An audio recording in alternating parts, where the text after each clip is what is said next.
girl Jasmine, aka Jazzy J, and I'm back with another video. Welcome back. Today, guys, I'm gonna be reacting to Miscellaneous Myths. Actaeon. Actaeon. I was about to say acetone, and I know that's not what it say, but that's what I was about to say. I'm not sure what this is. It looks like a little short clip. I like little short clips, like the little skits and whatnot. I like those, like Bruce Do and all of those. So if y'all see some more of those, hit me up and let me know to react to those. Before we get into this video, don't forget to smash the like button, comment down below, subscribe, turn on post notifications so you don't miss a video, because you don't want to miss this. And let's get into this video. Your well-known figures in Greek mythology are famous for all sorts of things. Heracles for his strength, Odysseus for his cunning, Atalanta for her speed and kick-ass Tarzan origin story, Tantalus and Sisyphus for their unique punishments in Hades, Clytemnestra for axe-murdering her husband. The list goes on. Some are good, some are bad, some are pretty cool, and some are frankly kind of embarrassing. I mean, nobody wants to be immortalized as that guy who got squished by a boat, Jason. But in the tumultuous annals of mytho-history, surprisingly few heroes are remembered only for how they died. In fact, I can only think of one, a particularly unlucky dude by the name of Actaeon. Now, Actaeon is a little tricky to talk about. Instead of being referenced in only one story or source, he's one of those guys who seems to have been kind of a meme in ancient Greece. He gets referenced all over the place, but a lot of those references are pretty light on the details, more of a get a load of this guy than a let me tell you a tale. The most complete version of his story is recounted in Ovid's Metamorphoses, but it pops up in a lot of earlier literature as a cautionary tale, typically framed as don't disrespect the gods or you'll end up like Actaeon.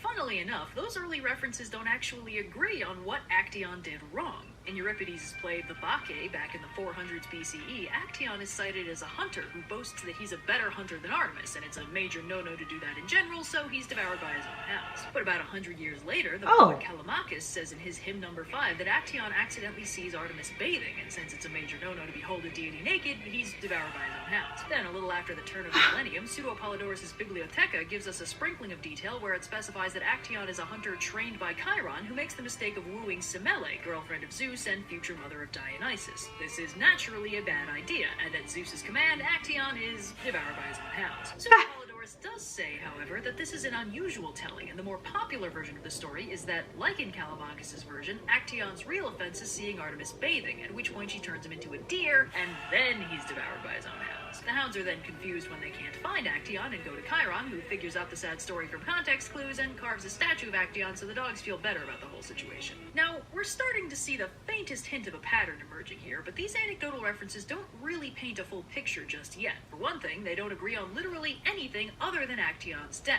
Actaeon is a hunter who pisses off at least one god and is devoured by his own hounds, either explicitly at the god's orders or apparently because that's just a thing that happens. What did he do? Nobody can agree. Which god did he anger? Who's to say? How did he die? Okay, that one we've got down. Now, when discussing Actaeon, most people tend to go with Ovid's version, written in the same general 1st century CE time frame as Pseudo-Apollodorus' telling, mostly because it is the only version longer than 3 sentences. In Ovid's version, Actaeon is, say it with me now, a hunter. He and his hunter bros have had a long and productive day of hunting, and they're packing it in for the evening and heading home. But unbeknownst to Actaeon, the goddess Artemis happens to have a private grotto nearby where she likes to go and unwind after a long day's hunting with the gals. And unfortunately for Actaeon, he happens to stumble on said private grotto right after Artemis has popped into the water for a nice, refreshing, no-clothes-needed bath.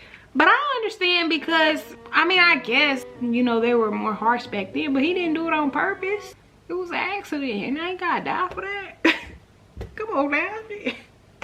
As you may know, Artemis is distinguished in the Olympian pantheon as one of the virgin goddesses whose single status was more than just a personal choice, but also actively sacred. So a dude seeing her naked, accidentally or otherwise, isn't just uncool, it's kinda also sacrilegious. Artemis's nymphs freak out at the intrusion, but Artemis quickly handles the situation by hucking a handful of water at Actaeon and cursing him to silence so he can never tell anyone about this breach of her privacy. The way she does this is by transforming him into a stag, which are famously known for not being able to talk. Actaeon freaks out and bolts into the woods, but makes the rookie mistake of being shaped like a deer at the time, and every hunting dog in the zip code perks up and pulls after him. Lordy. Actaeon is eventually run down and devoured by his own hounds. What a twist. So, this is one of those cases where the story has a lot of recurring elements, but not every telling has all of those elements, which sometimes indicates that the story underwent an almost organic transformation and evolution over time, starting from a quote-unquote original version before branching and speciating into different versions that each retained individual parts of that original. But it sometimes indicates that the story was always a cluster of other very different stories with only a central point as overlap. To determine which of those things happened here, we need a broader look at the story, one that we can't necessarily find in written Latin works, which we've basically exhausted at this point. Luckily for us, referencing Actaeon was just as popular with artists as it was with poets, and Actaeon shows up in visual media all the time, which can give us a pretty good insight into what elements of the story may have been popular at different times. For instance, earlier versions didn't seem to have Actaeon turning into a deer. In fact, visual representations from the 400s BCE up to the turn of the millennium mostly seem to show Actaeon fully human when he's chased down by his hounds. It's only around the aughts CE that there starts to be an uptick in representations where Actaeon appears to be partially transformed eaten by into a deer dogs during the attack. There's a painting of him in Pompeii from the 1st century BCE where he's got little antlers, but before that, he's almost always human. It's not until the Renaissance, a full 1,000 years after Rome, that the artists start leaning on the Actaeon as a deer imagery super heavily, which is also coincidentally when artists started giving us an eyeful of Artemis bathing, evidently missing the entire point of Ovid's telling in the process. Most of the earlier art also only shows Actaeon as a lone figure being killed, with no sign of which god he might have offended to make that happen. A few pieces of the art from that early Roman era feature a woman, probably Artemis, looking pretty cranky, but usually, though not always, fully clothed. In some cases, other gods appear to be present, generally disapproving of Actaeon's vibes. In at least one, it looks like Artemis is chasing him down with a spear while other women are bathing nearby. So looking at all this, it seems like the reason we can't find one specific original telling to treat as the real one is because, as is so often the case, there never was one.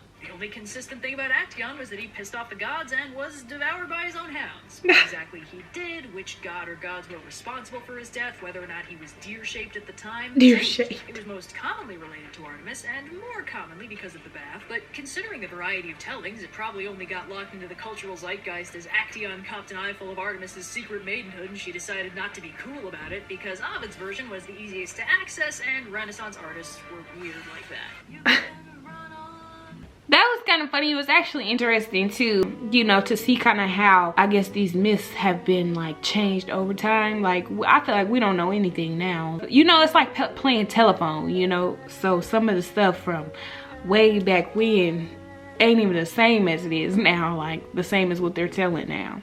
It was cool, interesting to watch. I liked it. Let me know your favorite Greek mythology character down below. Let me know yours. I'll let you guys know mine too, and I'll pin it. Alright you guys, that is the end of this video. If you did enjoy, don't forget to smash the like button, comment down below, subscribe, turn on post notifications so you don't miss a video because you don't want to miss this, and I'll see you guys in the next video.